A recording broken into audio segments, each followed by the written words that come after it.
Did you know the fastest growing economy in the world is a country in Africa? And it's because it started a coup. It's a country that produces uranium, a key component of nuclear power. This country produces most of the uranium used by France and accounts for over 30% of France's energy.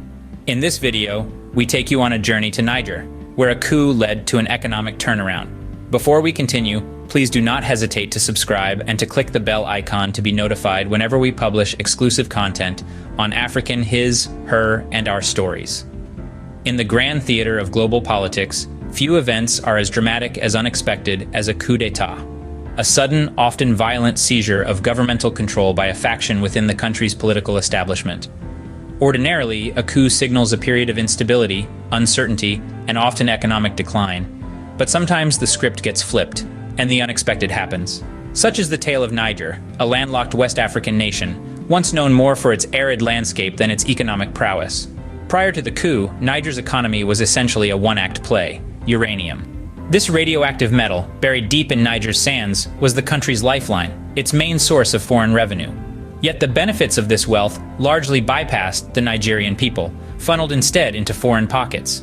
In the year before the coup, Niger was the 7th largest producer of uranium globally, contributing roughly 5% to the world's supply. The lion's share of this bounty went to France, a country heavily reliant on nuclear energy. In fact, in 2022, a fifth of France's uranium imports came from Niger.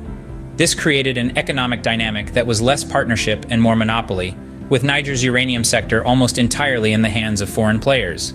Then, on a fateful day in July 2023, the status quo was abruptly disturbed. The military, once the guardians of the regime, became its usurpers. A coup d'etat was staged, throwing the nation into a whirlpool of uncertainty. But this story isn't about political turmoil or economic collapse. It's about an unexpected outcome, a silver lining in a stormy sky. It's about how this coup, against all odds, sparked an economic turnaround. As we delve deeper into this story, we'll discover how adversity sparked a new era of prosperity in Niger. In the midst of political turmoil, Niger found an unlikely lifeline: uranium. This dense metal, lying in the folds of Niger's arid landscapes, emerged as a beacon of hope and opportunity. Nestled within the global ranks of uranium producers, Niger has claimed the position of the 7th largest. This might seem like a humble ranking, but let's not forget that this represents a substantial 5% of the global supply, a contribution that is not to be dismissed lightly. This landlocked nation in West Africa, known for its vast deserts and vibrant cultures, is also home to a wealth of uranium reserves. The Cominac mine near Arlit, for instance, operated by the French group Areva, now Orano, started its operations in 1978 and ran until 2021, producing an impressive 75,000 tons of uranium. But here's where the plot thickens. In an intriguing twist of international trade, every ounce of uranium exported from Niger in 2019 found its way to one destination: France. Yes, you heard it right, every bit of it. This created a unique and exclusive trade monopoly. France, a world leader in nuclear energy, derives a substantial 70% of its electricity from this potent source. And in 2022, more than 20% of France's uranium imports were sourced from Niger, making it the 2nd largest supplier after Kazakhstan. So it's clear that this isn't just about Niger's economic lifeline, it's also about powering millions of homes and businesses across France. As we dive deeper into this fascinating narrative, it's essential to remember that Niger, despite its uranium wealth, lacks a domestic industry. It relies heavily on foreign capital for mining and the supply chain. This reliance, coupled with the exclusive uranium trade with France, paints a complex picture of dependence and power dynamics. This monopoly would soon play a pivotal role in Niger's economic growth. But, as we'll see, it's a story that's still unfolding, with new chapters being written as we speak. So, hold on to your seats as we delve into the next scene of this intriguing tale.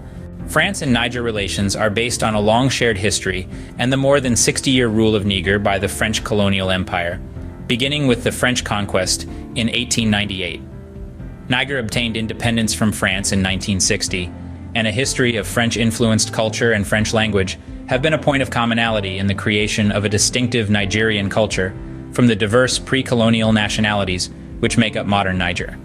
France benefited economically from their time as a colonial power and still relies on imports from Niger for elements of their economy. France, with 70% of its electricity generated from nuclear energy, is a giant in the nuclear industry. This energy choice is not only cost-efficient, but also seen as a sustainable source. However, to maintain this thriving industry, one crucial element is needed: uranium. And Niger, the world's seventh-largest uranium producer, plays a significant role in France's uranium supply chain. In 2022, Niger supplied over a fifth of France's uranium imports, making it the second-largest supplier after Kazakhstan. This connection between France and Niger was not a mere coincidence, but a carefully constructed monopoly. In fact, in 2019, all of Niger's uranium exports were bound exclusively for France. However, Niger, despite being a significant player in uranium production, all the mining companies in Niger are foreign, so only they and their home countries profit, leaving Niger with pennies. The unexpected military coup in Niger in July 2023 raised eyebrows and questions. Would France continue to be Niger's main partner in the uranium sector, or would there be a shift towards more involvement from the Nigerians themselves? The coup has not only changed Niger's political landscape, but also its economic partnerships. The balance has been shifted, the monopoly shaken, and the French connection has been strained. For Niger, the coup has created an opportunity to redefine its uranium industry and its role on the global stage. The coup has not only changed Niger's political landscape, but also its economic partnerships. A few years ago, Niger was nowhere to be seen in the fastest-growing economies list, which means that the coups in Niger became the very reason for its spectacular economic outlook. When Niger increased the price of uranium from $0.80 per kilo to $200 per kilo immediately after expelling France, critics were skeptical. Now the situation has reversed. French companies were selling Niger's uranium at €200 per kilogram and only giving €1 to Niger.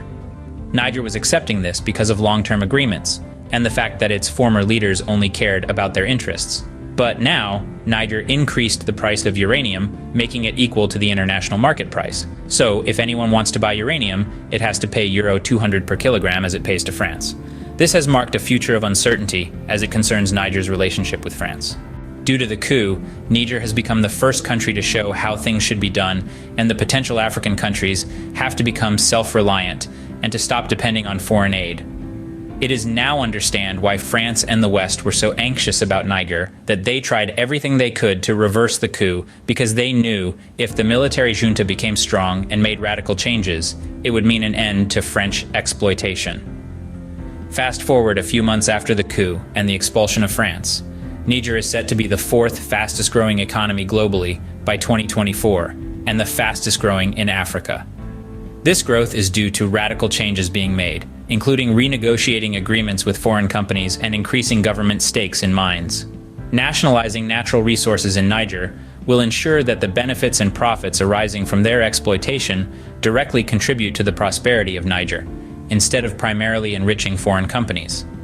Nationalization aims to reduce dependence on foreign entities and establish economic independence, allowing the government to allocate revenue for public services, infrastructure development, education, healthcare, and poverty reduction. It will also ensure that a larger share of revenue generated from the exploitation of natural resources stays within the country, creating more job opportunities for the local population and contributing to economic development while reducing unemployment. The Nigerians, for so long spectators in their own land, have begun to take a more active role. They have now started to demand a larger share of the profits, a stronger voice in decision-making, and more control over the resources in their soil. This was not a coup against France, but a coup for Niger. It was an assertion of sovereignty, a reclaiming of power. It signaled a departure from the old paradigm of foreign control and dependency, and a move towards self-sufficiency and empowerment.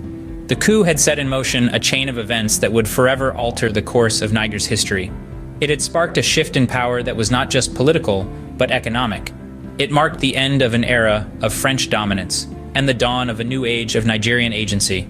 This was not just about uranium. It was about their dignity, pride, the right to shape one's own destiny. It was about the Nigerians taking the reins of their own future, steering their own course, charting their own path. This shift marks the beginning of Niger's economic transformation. Against all odds, the coup has set the stage for an economic boom in Niger. Niger, previously a nation struggling under the weight of economic hardship, has begun to experience a resurgence. The country's uranium exports, once monopolized by France, have started attracting interest from other global powers. This shift has opened up new avenues for economic expansion, breaking the single-threaded dependency on France. The The transformation isn't merely about increasing the number of trading partners. It is about Niger taking control of its own resources and leveraging them to their fullest potential. For the first time, Niger is not just exporting raw uranium, but is also exploring avenues to add value to it domestically. This strategic shift has led to the creation of new industries and jobs, injecting life into the country's stagnant economy. The country's GDP has seen a significant increase, and for the first time in decades, Niger is experiencing a positive trade balance. The story of Niger's economic boom serves as a testament to the power of change and resilience. It shows how a shift in power dynamics, coupled with strategic planning and execution, can turn around the fortune of a nation. In the face of adversity, Niger had not just survived but thrived, proving that sometimes change can indeed lead to growth. Do you want to watch more videos like this one? If yes, subscribe to our channel and press the bell icon next to it. Thanks for watching, and until the next video, stay safe.